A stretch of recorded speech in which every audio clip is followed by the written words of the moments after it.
Hello everybody, मेरा नाम है Naresh Mahato. Want to ace your job interview, sales job interview? Here are the 7 questions all the successful candidates are asked, and here how you can answer them. अगर आप sales job switch करना चाहते हो तो ये 7 क्वेश्चंस है जो आपको काफ़ी हेल्प करेंगे आपको सब जॉब स्विच करने में, इंटरव्यू क्रैक करने में।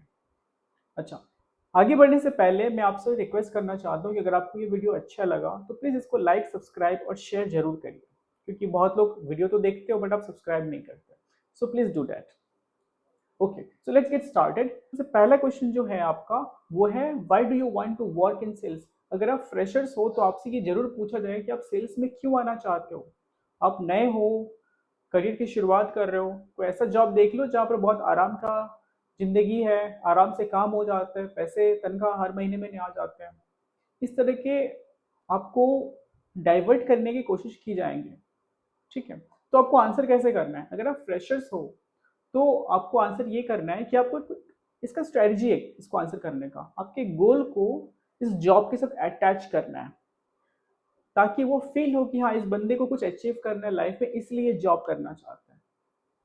यहाँ पे आप अपना पहला इंप्रेशन क्रिएट कर सकते हो कि हाँ, ये बंदा लगता है मेरे को बहुत सही है क्योंकि ये अपने लाइफ में कुछ अचीव करना है। जिनका लाइफ में कोई गोल नहीं होता है वो डायरेक्शन लेस होता है। आपका गोल आपको डायरेक्शन देता है। अगर आपके पास कोई गोल ही नहीं है, कोई विजन नहीं है, कोई मिशन नहीं है, तो फिर इवन इंटरव्यूअर को फील होता है कि पता नहीं है कर पाएगा कि नहीं कर पाएगा, इसको लाइफ में कुछ अचीव करना है कि नहीं करना है, कुछ ये करने वाला है कि नहीं। तो ये कुछ अनसर्टिनिटीज रहती है इंटरव्यूअर के माइंड में, इसको क्लेरिफाई करना है। सो लेट्स गेट स्टार्ट। चलिए इसको आंसर करते हैं। इसको आप आंसर ऐसे करोगे कि sir, I just wanted to achieve in my life something. I just wanted to achieve something in my life, and I see that sales job is the only medium which can help me achieve my goals. There are other career options available, but I wanted to be into the sales because sales job is going to help me to earn a lot of money, as much money as I wanted. It will help me to earn commissions, incentive, and it's also going to help me with reward and recognition. I have seen my cousins, they are into sales and they have got a lot of awards, foreign trips, domestic trips, and a lot of recognition they used to get. And I get highly motivated with that, and that's why I've decided that I wanted to go into the sales job, which is going to help me achieve my goal of becoming something, to achieve something in my life. That's the reason I want to go into the sales job. अच्छा, ये एक तरीका है जिससे आप बोल सकते हो। ये एक तरीका मैंने बताया। आप इसको थोड़ा सा ऊपर नीचे कर सकते हो, थोड़ा सा इसको मिक्स एंड मैच कर सकते हो अपने हिसाब से। आप बोलिए मैं ये नहीं कर रहा हूँ, आपको यही बोलना है, अपने तरीके से इसको बोल सकते हो। Question number 2, sell me this pen और एनी ऑब्जेक्ट्स। क्वेश्चन नंबर 2 में क्या होता है, आपका सेल्स स्किल को टेस्ट करना चाहता है। तो टेबल पे जो ऑब्जेक्ट रहता है, ज़्यादातर पेन या कॉफी मग रहता है, तो उनमें से कोई एक आपको सेल करने के लिए बोलता है। तो मैं आपको पेन का बता देता हूँ, कॉफी मग का खुद से बना लेना। तो लेट्स गेट स्टार्टेड। सो आपको सेल कैसे करना है ना, they basically wanted to see your skill, selling ability. तो वहाँ पे भले ही आप अगर फ्रेशर हो तो आपका वो एक एटीट्यूड को देखना चाहते हैं कि आप सच में मतलब सेल्स के लायक हो भी कि नहीं। आप में क्या वो मतलब विनिंग एबिलिटी है, क्या वो फाइटिंग एबिलिटी है? वो फाइटिंग एबिलिटी, फाइटिंग एटीट्यूड होना पड़ेगा। आप भले सेल ना कर पाओ, कोई दिक्कत नहीं है। आप सेल ना कर पाओ कोई दिक्कत नहीं है, लेकिन आप क्या वो बाउंस बैक वाली एटीट्यूड है कि नहीं, बाउंस बैक। मैं एग्जांपल के तौर पर बताता हूँ। चलिए, वो पेन को अगर अगर बेचना हो कैसे बेचोगे आप, मैं एग्जांपल के तौर पर ही बता रहा हूँ आपको, आप अपने हिसाब से इसको कर सकते हो। जैसे फॉर एग्जांपल, सर आपका जो पेन है वो कौन सा पेन है सर? तो वो कहेगा मोंटे कार्लो है या पार्कर पेन है, कोई महंगा पेन होगा। ओके, अगर आप कोई मांगता है तो आप उनको ये पेन देना पड़ता होगा, और जब रिटर्न बैक ना करे तो क्या आपको थोड़ा सा लॉस फील होता है सर? थोड़ा बहुत तो होता है। तो सर मैं आपको सजेस्ट करूंगा कि आप ये पेन को रखिए। इस पेन का दाम केवल 10 रुपये है। ये 10 रुपये कोई बड़ी बात नहीं है सर, आप माइंड नहीं करोगे इसे पे करना। दूसरी बात ये है, जब कोई मांगता है तो अगर आप ये पेन उनको देते हो और वो रिटर्न बैक ना भी कर पाए तो भी आपको कोई अफसोस नहीं होगा सर। कोई फीलिंग ऑफ लॉस नहीं होगी। जबकि आपके जो महंगे पेन है सर, उसके साथ एक इमोशन जुड़ा हुआ है, और वो पेन अगर रिटर्न बैक नहीं करता है तो आपको एक सेंस ऑफ लॉस तो फील होता है, क्योंकि इमोशन जुड़ा हुआ रहता है। उस पेन से आप सिग्नेचर करिएगा, लेकिन अगर कोई मांगे तो ये पेन को दीजिए। ये पेन में कैप लगा रहता है सर, आप पेन आप पॉकेट में आराम से रख सकते हैं सर। शो ऑफ करने की जरूरत नहीं है सर, बट आप ये पेन को आप कहीं कहीं किसी भी जगह पे रख सकते हैं, आराम से रख सकते हैं सर। इस तरीके से आप उस पेन को प्रेजेंट कर सकते हैं। और हाँ, थोड़ी बहुत मतलब एक फील तो आती है कि चलो ठीक है, बंदा सही बोल रहा है, ले लेते हैं। तो एक फील आती है अंदर से और लोग ले लेते हैं। आप अगर सही तरीके से प्रेजेंट ना भी कर पाओ, आपको अगेन ट्राई करना है, फिर से ट्राई करना है, try with another approach, try with different process. अब ट्राई करते रहोगे तो इंटरव्यूअर को भी लगेगा कि हाँ, बंदा ट्राई तो कर रहा है, भले पहला वाला काम नहीं किया, उसने फिर से ट्राई किया, ये देखना चाहता है। और ये चीज़ आपको दिखाना है। आप कुछ चीज़ें घर में प्रैक्टिस कर लेना, आपको काम आएगा। Next question, let's go to the next question. Question number 3, how do you handle rejections और failure? How do you handle rejections और फेलियर, इसका आंसर कैसे करना है? सी, आप फ्रेशर्स हो तो हो सकता है आपके पास ये आंसर ना हो, या फिर अगर आपके पास हो भी तो मैं जो आपको आंसर दूंगा इसको आप ऐड कर लेना, या फिर एक नया पर्सपेक्टिव आपको मैं दूंगा। सी, किसी भी सेल्स पर्सन के लिए rejection should not be a failure. Rejection should not be the end point. किसी भी सेल्स पर्सन के लिए, किसी भी इंसान के लिए सही, rejection should not be the end point. वो आपको रिजेक्ट नहीं कर रहा है, आपके जो प्रोडक्ट या आपकी जो सर्विस या आपकी या फिर आपका जो ओपिनियन है उसको रिजेक्ट करता है। और आपके ओपिनियन को या कोई भी चीज़ों को डिसएग्री करने का हक सबको है, कोई भी डिसएग्री कर सकता है। तो सेल्स में क्या है, अगर किसी ने आपको डिनाई कर दिया, रिजेक्ट कर दिया, that's completely okay, that's a time for reflect, relearn and then reapproach and retarget again and bounce back basically। तो आपको बाउंस बैक करना है, it's a time to reflect, relearn and then bounce back. ये आपका, that's the time when you get a failure, when you failed, when you get rejected, go back again, learn the fundamentals, reflect what's the problem that you have faced and then come back again and bounce back। तो ये चीज़ आपको करना है। इस चीज़ को अगर आप बताते हैं तो उनको भी फील होगा कि पॉजिटिविटी बहुत है इस बंदे में। तो ये चीज़ को फॉलो करना है। चलिए नेक्स्ट क्वेश्चन पे चलते हैं। What motivates you to achieve your sales goal? What motivates you to achieve your sales goal, इसको आंसर कैसे करना है? मोटिवेशन आप में क्या है जो आप सेल्स गोल को अचीव करेंगे? आप ये बोल सकते हो कि सर आई हैव सीन, मेरे जो सीनियर है, मेरे जो कजिन्स है, वो लोग भी सेल्स में काम करते हैं and they are very good at sales, they are able to perform. The reason and that because of that they are able to get foreign trips domestically, they went to the Goa, they went for some other trip and all, and they get lot of recognition, they bring trophy at home, and I get highly motivated by that.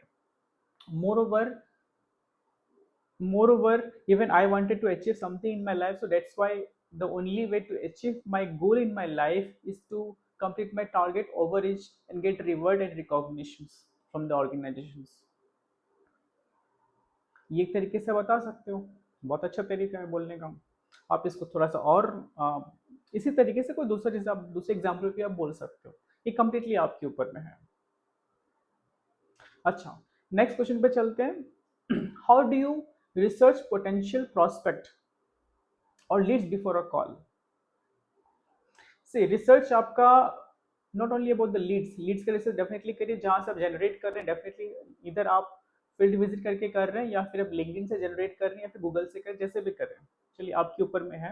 But हाँ, once you get the leads, research आपका उस lead के ऊपर में होना चाहिए कि the prospect, कि वो हमारा प्रॉस्पेक्ट बन सकता है कि नहीं, वो लीड हमारा प्रॉस्पेक्ट बन सकता है कि नहीं। You should know about the status, you should know the income level of the lead, जिनको आप कॉल, जब आप कॉल करोगे उनसे आपको जानना है, या फिर उनसे पहले, कॉल से पहले अगर आप जान सकते हो तो बहुत अच्छी बात है। तो उनके बाद में हर एक चीज़ जानना पड़ेगा, उनका इनकम, उनका मैरिटल स्टेटस, मैरिज है कि नहीं, ना सिंगल है, मैरिड है तो एज क्या है, बच्चे हैं कि नहीं, बच्चे स्कूल जाते हैं ना कॉलेज जाते हैं, उम्र क्या है, ये जानने हैं आपको, घर पे कौन कौन है, ठीक है, इनकम कितना है, इच एंड एवरीथिंग ये जानोगे तो आपको ये हेल्प करेगा आपके क्लोजिंग के लिए। तो कोई भी मीटिंग में जाने से पहले आपका प्रॉपर प्रिपरेशन होना चाहिए, प्रॉपर रिसर्च होना चाहिए। ऐसा नहीं कि आपको अचानक से पता चला, all of a sudden you get to know that the person is a NRI, non resident Indian, or let's say the person is a high net worth and you are not prepared about it. You have to be prepared enough before any meeting or any sales call.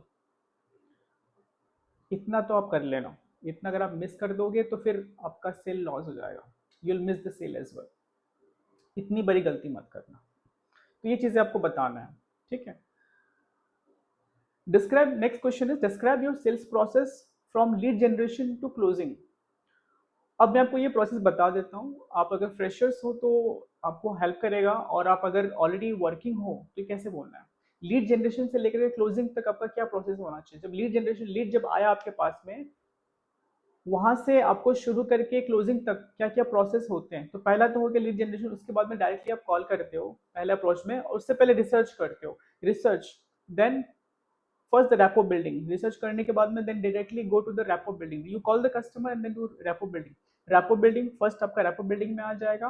Questions आप बहुत पूछते हो, so you ask questions to understand the exact problem that the prospect is facing, ठीक है। सो questions आप बहुत पूछते हैं उनसे। क्वेश्चंस पूछने का मतलब you need to understand the problem, what the problem is. The third step will be giving the solutions, उनको सॉल्यूशन देना है, solution in the form of our product और सर्विसेज। उनका सोल्यूशन के तौर पर हमारा प्रोडक्ट और सर्विसेज तो जाएगा। उसके बाद में fourth step will be the objections, the query that they are having, objection handling और the query they are having. Fifth step will be the closing. So this is how you need to follow. ये हर एक call में आपको follow करना है, हर बार follow करना है, जब जब बार आप फॉलो कर रहे हो या फिर आप नया कॉल्स ले रहे हो, ये करना है, ये हर एक मीटिंग में करना है, सेल्स मीटिंग में करना है आपको। Let's go to the next questions. Tell me about a time when you overcome objections and close the challenging deal. अब अगर आप फ्रेशर हो तो आपसे ये नहीं पूछा जाएगा, लेकिन आप अगर एक्सपीरियंस्ड हो तो आपसे ये जरूर पूछा जाएगा। हो सकता है आपको कुछ याद ना हो, कुछ अच्छा सा डील के बारे में, कुछ इंपॉर्टेंट डील के बारे में, ये काफी नॉर्मल है, कोई बात नहीं। आप एक लास्ट वाले डील को थोड़ी सी आप उसको मॉडिफाई कर लेना, और उसमें वो हर चीज बताना जो चीज आप नॉर्मली करते हो, झूठ मत बोलना, पकड़े जाओगे। तो वो हर चीज़ बताना जो आप एग्जैक्टली करते हो हर एक कॉल्स में। तो जैसे फॉर एग्जांपल मैंने लास्ट डील जो मैंने क्लोज किया था, वहाँ पर the person was NRI, non resident Indian, और उनको बेसिकली हम लोग का प्रोडक्ट जो था वो इन्वेस्टमेंट का था। तो प्रोडक्ट इन्वेस्टमेंट का प्रोडक्ट था, और उनका जो सबसे बड़ा चैलेंज था कि उनके पास कोई एक्स्ट्रा पैसे है नहीं जो फर्दर इन्वेस्ट कर सके, बट उनको प्रोडक्ट हमारा बहुत अच्छा लगा था। तो he was not able to go ahead with that, and he was just still thinking and thinking. So what I went ahead is that I told them that कि आपका जो भी इन्वेस्टमेंट है आपका सिक्योर्ड में, उसमें से जो कि आपको रिटर्न जो दे रहा है वो 7% 8% तक देने से ज़्यादा आपको दे नहीं रहा है। क्यों ना इसी पैसे को कुछ परसेंटेज आप चैनलाइज करें और इस इन्वेस्टमेंट स्कीम में डालें जहां पर आपका पैसा सिक्योर्ड है, रिटर्न आपको 6-7% पे मिल जा रहे हैं, the same time giving you benefit of the market. And the person was very interested, and he really liked the plan that I shown him, the process that I shown him, and he gone ahead and he did investment from confusions to clarity। वो चीजें मैंने वो किया, and he straight gone ahead, he invested almost 1,20,000 rupees। So he really like the plan. So वहाँ पर क्या है ना, इस तरह के कुछ आपको बताने पड़ेंगे स्टोरीज जो आपका एग्जैक्टली हुआ था, जाके अपने प्रॉब्लम को सॉल्व किया, उनको सोल्यूशन दिया, and he gone ahead with the plan. तो उनको भी फील होता है कि आपने सच में कुछ क्लोजेस किए हैं, आपने कुछ अचीवमेंट किया है। ये चीज़ें आपके जानना चाहता है वो। ओके, सो हमने टोटल 7 क्वेश्चन डिस्कस किए। आई वॉन्ट टू नो कि आपको ये आपके लिए हेल्पफुल था कि नहीं। अगर आपके लिए सच में हेल्पफुल था तो प्लीज़ इसको लाइक सब्सक्राइब जरूर करें। एक और चीज़, आप कमेंट जरूर करिएगा इनकेस अगर आपको कुछ अच्छा लगता है या फिर कोई क्वेश्चंस होता है आपका, या कुछ आप चाहते हैं कि इस क्वेश्चन पर्टिकुलर क्वेश्चन पे आपको मैं आंसर करूँ कि कैसे उसको रेस्पॉन्ड करना है, डेफिनेटली आप उस पर कमेंट करिए, and I answer to you personally, and let's grow together. So see you again in the next video, तब तक के लिए बाय बाय।